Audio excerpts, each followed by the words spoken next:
Micro strategic വല്ല strategy ഉണ്ട്. അവരൊരു സ്പെക്യുലേറ്റീവ് ആസറ്റിന്റെ മുകളിൽ ഓടുന്ന ഒരു ബിസിനസ്സാണ്. ആ സ്പെക്യുലേറ്റീവ് ആസറ്റിന്റെ പേരാണ് ബിറ്റ് കോയിൻ. അതിന്റെ അംബാസഡറിന്റെ പേരാണ് മൈക്കിൾ സെയ്ലർ. മൈക്കിൾ സെയ്ലറാണ് മൈക്രോ സ്ട്രാറ്റജിയുടെ ഫൗണ്ടർ. മനസ്സിലായ? ഈ ബിസിനസ്സിന് ഭാവി ഉണ്ട്. എന്നെ സമ്മതിച്ചില്ല എന്ന് തന്നെ പറയേണ്ടി വരും. കാരണം വെച്ചിട്ടുണ്ടെങ്കിൽ ഇത്രേ ഉള്ളൂ, ഈ ബിസിനസിന്റെ വാല്യുവേഷൻ തന്നെ കോറിലേറ്റ് ചെയ്യപ്പെടുന്നത് ബിറ്റ് കോയിന്റെ പ്രൈസിന്റെ കയറ്റവും കുറവ് അനുസരിച്ചിട്ടുണ്ട്. അതന്നെ ഒരു റെഡ് ഫ്ലാഗാണ്. മനസ്സിലായോ? ഈ ബിസിനസിന്റെ ഭാവി ചെക്ക് ചെയ്യാന്ന് വെച്ചിട്ടുണ്ടെങ്കിൽ അത് ആ കമ്പനിയുടെ NAV ഉപയോഗിച്ചിട്ടാണ്. NAV എന്ന് വെച്ചിട്ടുണ്ടെങ്കിൽ net asset value. Net asset value calculate ചെയ്യുന്നത് എങ്ങനെയാണെന്ന് വെച്ചിട്ടുണ്ടെങ്കിൽ അതിന്റെ ആസറ്റും വാല്യൂ ഓഫ് ദ ബിസിനസ്സും കൂട്ടിയിട്ട് ലയബിലിറ്റീസ് എന്ന് കുറയ്ക്കുക. മനസ്സിലായോ? എങ്ങനെയാണെന്ന് വെച്ചിട്ടുണ്ടെങ്കിൽ asset plus value of the business minus liabilities divided by outstanding shares. ഇതാണ് അതിന്റെ ഇക്വേഷൻ. മനസ്സിലായോ? നമ്മൾ കാര്യം മനസ്സിലാക്കണം. ഇവരെ ആസറ്റ് എന്ന് പറഞ്ഞ സാധനം, ബേസിക്കലി ആസറ്റ്, ഈ ആസറ്റ് എന്ന് പറഞ്ഞ സാധനം ഹൈലി കോറിലേറ്റഡ് ആണ് ഏത് വാല്യൂ ഓഫ് ദ ഷെയർസ് ആയിട്ട്. കാരണം വെച്ചിട്ടുണ്ടെങ്കിൽ ഇവരുടെ ഷെയർ ഹൈലി കോറിലേറ്റഡ് ആണ് ബിറ്റ് കോയിൻ ആയിട്ട്. ബിറ്റ് കോയിൻ ഇങ്ങനെ ഒരു 10% കയറിയ ഇവരുടെ സ്റ്റോക്ക് ചിലപ്പോൾ 15% കയറും. മനസ്സിലായോ? ആ ബിറ്റ് കോയിൻ ഹോൾഡിംഗ് കമ്പനിയാണത്. അവർ തന്നെ ഫ്രെയിം ചെയ്ത് നിൽക്കുന്നത് ഞങ്ങൾ ബിറ്റ് കോയിൻ ട്രഷറി കമ്പനിയാന്ന് പറയുന്നത്. മനസ്സിലായോ? അപ്പൊ അവരെന്താ ചെയ്യുന്ന വെച്ചിട്ടുണ്ടെങ്കിൽ ഇത്രേ ഉള്ളൂ. എന്താ ചെയ്യുന്ന വെച്ചിട്ടുണ്ടെങ്കിൽ അവര് ബിറ്റ് കോയിൻ ഹോൾഡ് ചെയ്യും പരമാവധി. ബിറ്റ് കോയിൻ കൂടുന്നു പ്രതീക്ഷിച്ചിട്ടാണ് അവർ കമ്പനി ഓടുന്നത്. മനസ്സിലായോ? അപ്പൊ എങ്ങനെയാണ് ഈ NAV കാൽക്കുലേറ്റ് ചെയ്യാന്ന് വെച്ചിട്ടുണ്ടെങ്കിൽ ഫസ്റ്റ് ബിറ്റ് കോയിൻ ഹോൾഡിംഗ് എടുക്കുക. എത്ര ബിറ്റ് കോയിൻ അവർ ഹോൾഡ് ചെയ്യുന്നുണ്ട്? $20 ബില്യൺ കണക്ക് കൂട്ടാം. എന്നിട്ട് അവർ വാല്യൂ ഓഫ് ദ ബിസിനസ് നോക്കാം. വാല്യൂ ഓഫ് ദ ബിസിനസ് എന്ന് വെച്ചിട്ടുണ്ടെങ്കിൽ അവർ ഉത്പാദിപ്പിക്കുന്ന പ്രൊഡക്ട്സ് ബേസിക്കലി അവർ പ്രീ ബിറ്റ് കോയിൻ റേറ്റിൽ ഉത്പാദിപ്പിച്ച പ്രൊഡക്റ്റ് എന്താണെന്ന് വെച്ചിട്ടുണ്ടെങ്കിൽ ഒരു ബിസിനസ് അനാലിറ്റിക് സോഫ്റ്റ്വെയർ ആണ്. മനസ്സിലായോ? മീൻസ് അത് വെച്ചിട്ടുണ്ടെങ്കിൽ ഈ ഫിനാൻഷ്യൽ പെർഫോമൻസ് ഒക്കെ കാണിച്ചു കൊടുക്കണം ഒരു അനാലിറ്റിക് ടൂൾ. അത് ഈ ബിസിനസ്സുകാർക്ക് അല്ലെങ്കിൽ എന്റർപ്രണേഴ്സിനൊക്കെ കൊടുക്കും. അവരിത് ഉപയോഗിച്ചിട്ട് ഡാറ്റ ഒക്കെ അതിൽ കയറ്റിയിട്ട് ഫിനാൻഷ്യൽ പെർഫോമൻസ് അനലൈസ് ചെയ്യും. മീൻസ് ഫിനാൻഷ്യൽ ഡാറ്റ കയറ്റിയിട്ട് ഈ സോഫ്റ്റ്വെയറിൽ. ഇതാണ് അവരുടെ സോഫ്റ്റ്വെയറിന്റെ ഉദ്ദേശം. മനസ്സിലായോ? അതിനോടൊപ്പം അവർ ക്ലൗഡ് സർവീസ് ഒക്കെ കൊടുക്കുന്നുണ്ട്. അങ്ങനെ കുറേ പരിപാടികളൊക്കെ ഉണ്ട്. ഈ ബിസിനസ് $200-300 മില്യൺ റവന്യൂ ജനറേറ്റ് ചെയ്യുന്നുണ്ട്. അപ്പൊ ഈ ബിസിനസിന്റെ വാല്യുവേഷൻ ഏകദേശം ഇപ്പോൾ $500 മില്യൺ ഉണ്ടെന്നാ പറയാം ബേസിക്കലി. മനസ്സിലായോ? അപ്പൊ നമ്മൾ ബിറ്റ് കോയിൻ ഹോൾഡിംഗിന്റെ വാല്യൂ $20 ബില്യൺ ആണ്. അപ്പൊ ഈ കമ്പനിയുടെ വാല്യുവേഷൻ അല്ലെങ്കിൽ വാല്യൂ ഓഫ് ദ ബിസിനസിന്റെ വാല്യൂ $500 മില്യൺ ആണ്. അപ്പൊ $20.5 ബില്യൺ ആണ് നമ്മൾ ടോട്ടലായിട്ട് ആസറ്റ് ആയിട്ട് വരുന്നത് ബേസിക്കലി. മനസ്സിലായോ? ഈ ലയബിലിറ്റീസ് കുറയ്ക്കുക. ലയബിലിറ്റീസ് എന്ന് വെച്ചിട്ടുണ്ടെങ്കിൽ ഈ ബിറ്റ് കോയിൻ വാങ്ങാനൊക്കെയില്ലേ അതെടുത്ത കാശ് ബേസിക്കലി. ബിറ്റ് കോയിൻ വാങ്ങാന്ന് വെച്ചിട്ടുണ്ടെങ്കിൽ ഡെപ്റ്റ് ഇഷ്യൂ ചെയ്തിട്ടായിരിക്കും അവർ ബിറ്റ് കോയിൻ വാങ്ങിയിട്ടുണ്ടാവുക. അല്ലെങ്കിൽ ബിറ്റ് കോയിൻ തന്നെ കൊളാറ്ററൽ ആക്കി വെച്ചിട്ടായിരിക്കും ബിറ്റ് കോയിൻ വാങ്ങിയിട്ടുണ്ടാവുക. മനസ്സിലായോ? ആ ഡെപ്റ്റ് ഇഷ്യൂ എന്ന പ്രത്യേക രീതിയിലാണ് അത് കൺവേർട്ടബിൾ ഡെപ്റ്റ് ആയിട്ടാണ് അത് ഇഷ്യൂ ചെയ്യുന്നത്. എന്ന് വെച്ചിട്ടുണ്ടെങ്കിൽ ആള് ഈ ഡെപ്റ്റ് ഇഷ്യൂ ചെയ്യുമ്പോൾ ഇൻവെസ്റ്റേഴ്സ് ഒരു ചെറിയ ഇൻട്രസ്റ്റ്, ചിലപ്പോൾ 0 ഇൻട്രസ്റ്റിന് അവർ ഈ ഡെപ്റ്റ് അവർ വാങ്ങും ഈ കമ്പനി എടുത്തുനിന്ന്, ഈ മൈക്രോ സ്ട്രാറ്റജി എടുത്തുനിന്ന്. മീൻസ് അതൊരു ബോണ്ടായിട്ടാണ് അവർ വാങ്ങുക ബേസിക്കലി. അപ്പോൾ അവരെന്ന് വെച്ചിട്ടുണ്ടെങ്കിൽ $1000 ബോണ്ട് വാങ്ങിയിട്ടുണ്ടെങ്കിൽ ഡെപ്റ്റ് വാങ്ങി വെച്ചിട്ടുണ്ടെങ്കിൽ അവർക്ക് $1000 കിട്ടും മെച്യൂരിറ്റി ആയിട്ടുണ്ടെങ്കിൽ. അവർക്കൊരു ചെറിയ ഇൻട്രസ്റ്റ് റേറ്റും കിട്ടും. ലോ റിസ്ക് ആണ് ബേസിക്കലി, റിസ്ക് ഫ്രീ തന്നെ പറയാം.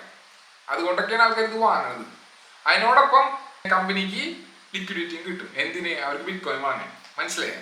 പിന്നെ ഇത് കൺവേർട്ടബിൾ ആണെന്ന് പറയാൻ കാരണം വെച്ചിട്ടുണ്ടെങ്കിൽ ഈ അഗ്രിമെന്റിൽ പറയുന്നത് വെച്ചിട്ടുണ്ടെങ്കിൽ പ്രീ ഡിറ്റർമിൻഡ് പ്രൈസിൽ അവർക്ക് അത് ഷെയർ ആക്കി മാറ്റാം, കമ്പനിയുടെ ഷെയർ ആക്കി മാറ്റാം. അപ്പൊ ഈ MSTR അല്ലെങ്കിൽ മൈക്രോ സ്ട്രാറ്റജിയുടെ കമ്പനിയുടെ ഷെയർ ഇപ്പൊ $150 നിൽക്കുന്ന നോക്കി. അപ്പൊ ഈ $150 എഗ്രിമെന്റിൽ പറയുകയാണെങ്കിൽ മീൻസ് അവർക്ക് ഷെയർ ആക്കാൻ പറ്റുന്ന വെച്ചിട്ടുണ്ടെങ്കിൽ അവർക്ക് ഷെയർ ആക്കാം ഓപ്ഷനിലാണ്. അത് $300 ആയി കഴിഞ്ഞാൽ അവർക്ക് രണ്ടിരട്ടിക്ക് വിൽക്കാം. മനസ്സിലായോ? അവർ ലാഭത്തിൽ അവർക്ക് വിൽക്കാൻ പറ്റും. മനസ്സിലായോ? പക്ഷേ ഇവിടെ പ്രശ്നം എന്താണെന്ന് വെച്ചിട്ടുണ്ടെങ്കിൽ ബിറ്റ് കോയിന്റെ പ്രൈസ് ഇടിഞ്ഞിട്ടുണ്ടെങ്കിൽ മീൻസ് ഇവരിപ്പോ ബിറ്റ് കോയിൻ വാങ്ങല്ല. മീൻസ് ഡെപ്റ്റ് എടുത്തിട്ട് ഇപ്പൊ $1000 അവർ ഡെപ്റ്റ് എടുത്തതെന്ന് നോക്കി.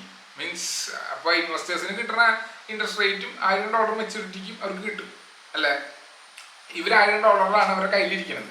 ഈ $1000 എടുത്തിട്ടാണ് അവർ ബിറ്റ് കോയിൻ വാങ്ങുന്നത് നോക്കി. മനസ്സിലായോ? ബിറ്റ് കോയിൻ വാങ്ങാണെങ്കിൽ എന്താ പറ്റുക? ഈ $1000 ബിറ്റ് കോയിൻ വാങ്ങുകയാണെങ്കിൽ ഈ ബിറ്റ് കോയിന്റെ വില കൂടി 1020 ആയി നോക്കി. അപ്പൊ അത് കുഴപ്പമില്ലാന്ന് പറയാം, നമുക്ക് ബിസിനസ് കുഴപ്പമില്ലാണ്ട് പോകണമെന്ന് പറയാം. അപ്പൊ NAV ഒരു പോസിറ്റീവ് നമ്പർ ആയിട്ടാണ് നിൽക്കുന്നത്. കാരണം വെച്ചിട്ടുണ്ടെങ്കിൽ അവരുടെ ആസറ്റ് കൂടുതലാണ് ലയബിലിറ്റീസിനെക്കാട്ടും. കാരണം അവരെടുത്ത് ഡെപ്റ്റിനെക്കാട്ടും കൂടുതലാണല്ലോ ആസറ്റ് നിൽക്കുന്നത്. മനസ്സിലായോ? പിടികിട്ടിയ? അപ്പൊ പക്ഷെ ഈ ഡെപ്റ്റ് കുറഞ്ഞിട്ടുണ്ടെങ്കിൽ എന്താ പറ്റാന്ന്? ഈ ഡെപ്റ്റ് കുറഞ്ഞിട്ടുണ്ടെങ്കിൽ പ്രശ്നത്തിലായി. പിന്നെ കാലം ലയിച്ചു നോക്ക് നിങ്ങൾ. ആ ബിറ്റ് കോയിന്റെ പ്രൈസ് കിട്ടിഞ്ഞാലോ മീൻസ് അപ്പൊ എന്തായാലും നമ്മള് കാശ് കൊടുക്കേണ്ടി വരും, അവർക്ക് തിരിച്ചു കൊടുക്കേണ്ടി വരും. ആ ഡെപ്റ്റ് ഇഷ്യൂ ആൾക്കാർക്ക്, മീൻസ് ഡെപ്റ്റ് കൊടുത്ത ആൾക്കാർക്ക് അവർക്ക് കാശ് കൊടുക്കേണ്ടി വരില്ല എന്തായാലും. മീൻസ് അവർക്ക് കൊടുക്കുന്നത് ഫിക്സഡ് എമൗണ്ട് ആണ്, പക്ഷെ നമ്മൾ വാങ്ങിയ കാശിന് തുല്യമായിട്ടാണ് നമ്മൾ സാധനം വാങ്ങുന്നത്. ബേസിക്കലി ഡെപ്റ്റിന്ന് ഇഷ്യൂ ചെയ്ത് കൊടുത്ത ഡെപ്റ്റിന്റെ മൂല്യം എടുത്തിട്ടില്ല, ലിക്വിഡ് എടുത്തിട്ടാണ് നമ്മൾ ബിറ്റ്കോയിൻ വാങ്ങുന്നത്. അതിന് മൂല്യം കുറഞ്ഞിട്ടുണ്ടെങ്കിൽ നമ്മൾ കടബാധിതനാവും. മനസ്സിലായോ? ഇവിടെ അത്ര സീനില്ല, ഇവിടെ അത്ര സീനില്ല. MSTR വേറെ രീതി, അല്ലെങ്കിൽ മൈക്രോ സ്ട്രാറ്റജി അവരുടെ സ്വന്തം ബിറ്റ് കോയിൻ കൊളാറ്ററലായിട്ടില്ലേ, കൊളാറ്ററലാക്കി വെച്ചിട്ട് അവർ വീണ്ടും ബിറ്റ് കോയിൻ വാങ്ങും. വെച്ചിട്ടുണ്ടെങ്കിൽ ഇപ്പൊ $1000 ബിറ്റ് കോയിൻ വെച്ചിട്ടുണ്ടെങ്കിൽ അവർ $1000 എടുത്തിട്ട് അവര് ലിക്വിഡിറ്റി ആക്കിയിട്ട് മീൻസ് ക്യാഷ് ആക്കിയിട്ട് അവര് $1000 വർത്ത് ബിറ്റ് കോയിൻ വീണ്ടും വാങ്ങും. മനസ്സിലായി? ബിറ്റ് കോയിൻ $1050 ആയി കഴിഞ്ഞിട്ടുണ്ടെങ്കിൽ ഡിഫറൻസ് അവിടെ മേക്ക് ചെയ്യുന്നുണ്ട്. പിടികിട്ടിയ $1050 അതിനനുസരിച്ചിട്ട് MSTRന്റെ സ്റ്റോക്ക് പ്രൈസും കയറും. കാരണം വെച്ചിട്ടുണ്ടെങ്കിൽ മീൻസ് ബിസിനസിന്റെ വാല്യൂ ടൈ ചെയ്തിരിക്കുന്നത് ബിറ്റ് കോയിന്റെ വാല്യൂയുടെ മുകളിലാണ്. അത് കാരണം അപ്പൊ അവിടെ അവർ പ്രോഫിറ്റ് ചെയ്യുന്നുണ്ട്. മനസ്സിലായ? കാരണം വെച്ചിട്ടുണ്ടെങ്കിൽ ഇത് 10% കയറുമ്പോൾ 13-14% കയറും MSTR. നോട്ട് നെസസറിലി, പക്ഷെ അങ്ങനെ കയറാം, സ്പെക്കുലേഷൻ ആണ്. പിടികിട്ടിയ ഇത് പൊളിയാനുള്ള സാധ്യത എന്താണെന്ന് വെച്ചിട്ടുണ്ടെങ്കിൽ ഇത്രേ ഉള്ളൂ. നിങ്ങൾ NAV എടുത്ത് നോക്കാം. NAVയിൽ എന്താ പറഞ്ഞ വെച്ചിട്ടുണ്ടെങ്കിൽ നമ്മൾ 20 ബില്യനോ 500 മില്യൺ കൂടി ആഡ് ചെയ്ത 20.5 ബില്യൺ ആണ്.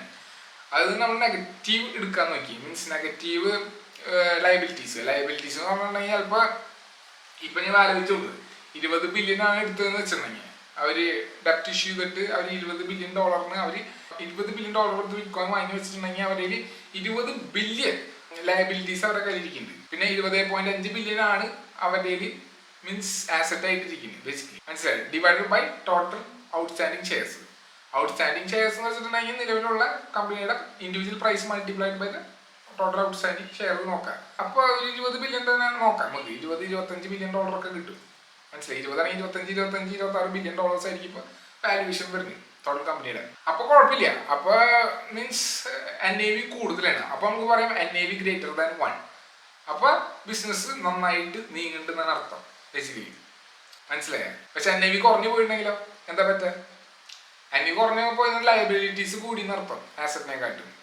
അപ്പോൾ ഉള്ള പ്രശ്നം എന്താണെന്ന് വെച്ചിട്ടുണ്ടെങ്കിൽ ഈ കൊളാറ്ററലാക്കിയൊക്കെ വെച്ചിട്ടുള്ള ബിറ്റ് കോയിൻ ഇല്ലേ, അതിന് മാർജിൻ കോൾ വരും.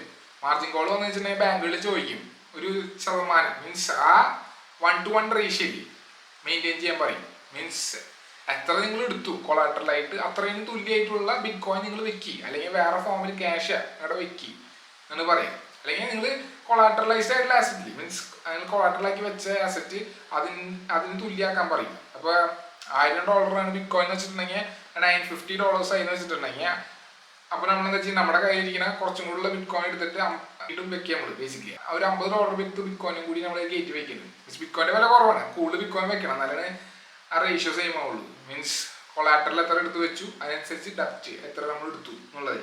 അപ്പൊ ആ റേഷ്യോ സെയിം ആക്കാൻ നമ്മൾ കൂടുതൽ ബിറ്റ് കോയിൻ എടുത്ത് വെക്കണം, പിരീഡ് ചെയ്യാം. അല്ലെങ്കിൽ കൂടുതൽ ക്യാഷ് വെക്കണം, അല്ലെങ്കിൽ പ്രശ്നത്തിലോ ബേസിക്കലി വേറെ കുറെ പ്രശ്നങ്ങളുണ്ടോ. ബാങ്ക് അത് എടുത്ത് വിൽക്കാനൊക്കെ തുടങ്ങും ബേസിക്കലി. മീൻസ് വേറെ ആൾക്കാർക്ക് ഓപ്പൺ മാർക്കറ്റിൽ വിൽക്കും. അപ്പൊ കമ്പനിയുടെ ഷെയർ ചെയ്യാനുള്ള ചാൻസ് ഒക്കെ ഉണ്ട്. മനസ്സിലായോ? അപ്പൊ ഞാൻ പറഞ്ഞു വരുന്നത് വെച്ചിട്ടുണ്ടെങ്കിൽ ഇത്ര ഉള്ളൂ. ഇത് ഹൈ റിസ്ക് ബിസിനസ് ആണ്. ഹൈ റിസ്ക് ബിസിനസ് വെച്ചിട്ടുണ്ടെങ്കിൽ ഈ സാധനമില്ലേ, ഈ NAV ലെസ് ദാൻ 1 ആയി കഴിഞ്ഞിട്ടുണ്ടെങ്കിൽ എന്തെങ്കിലും കാരണം വെച്ചിട്ട് ഇപ്പൊ നിങ്ങൾ ആലോചിച്ച് നോക്കിയോളൂ. ഇപ്പൊ 110,000 ആണ് ഇത് കയറുന്ന വെച്ചിട്ടാണ്. വെച്ചിട്ടുണ്ടെങ്കിൽ കുറെ കാലം സമയം കിട്ടണ കാരണല്ലേ ഇത് മാനേജ് ചെയ്ത് പോവാം. പക്ഷെ ബിറ്റ് കോയിൻ എങ്ങനെയെങ്കിലും ഇടിഞ്ഞിടിഞ്ഞ് പോയിട്ടുണ്ടെങ്കിൽ $50,000 എത്തിക്കഴിഞ്ഞിട്ടുണ്ടെങ്കിൽ കമ്പനിയെ നമ്മൾ കാണും കൂടിയില്ല. മീൻസ് കമ്പനി കാണില്ല എന്ന് വെച്ചിട്ടുണ്ടെങ്കിൽ കമ്പനി ഭയങ്കര വലിയ ഡെപ്റ്റിലായിരിക്കും. അതിന്റെ ഓപ്പറേഷൻസ് ഒന്നും മര്യാദയ്ക്ക് ഓടാൻ പറ്റില്ല. മീൻസ് ഇൻവെസ്റ്റേഴ്സിന് ക്യാഷ് തിരിച്ചു കൊടുക്കാനുള്ള ബുദ്ധിമുട്ടുകളുണ്ടാവും. മനസ്സിലായോ? കാരണം വെച്ചിട്ടുണ്ടെങ്കിൽ മെച്യൂരിറ്റി ഡേറ്റ് കഴിഞ്ഞിട്ടുണ്ടെങ്കിൽ ഒരു വലിയ പീരീഡ് ആയിരിക്കും. മെച്യൂരിറ്റി കഴിഞ്ഞിട്ടുണ്ടെങ്കിൽ ആ എടുത്ത $1000 മീൻസ് അത് കൃത്യമായിട്ട് തിരിച്ചു കൊടുക്കേണ്ടി വരും അവർക്ക്. കമ്പനികൾക്ക് പല രീതികളുണ്ട്, റീഫൈനാൻസ് ഒക്കെ ചെയ്യാൻ പറ്റും. പക്ഷെ ഞാൻ പറഞ്ഞത് വെച്ചിട്ടുണ്ടെങ്കിൽ ഈ കൊളാറ്ററലാക്കി വെച്ച ബിറ്റ് കോയിന് അവർ കാശ് കൊടുത്തേ പറ്റും. അപ്പൊ അവിടെയാണ് ഇടിയാൻ പോണവര് പണി കിട്ടുന്നത്.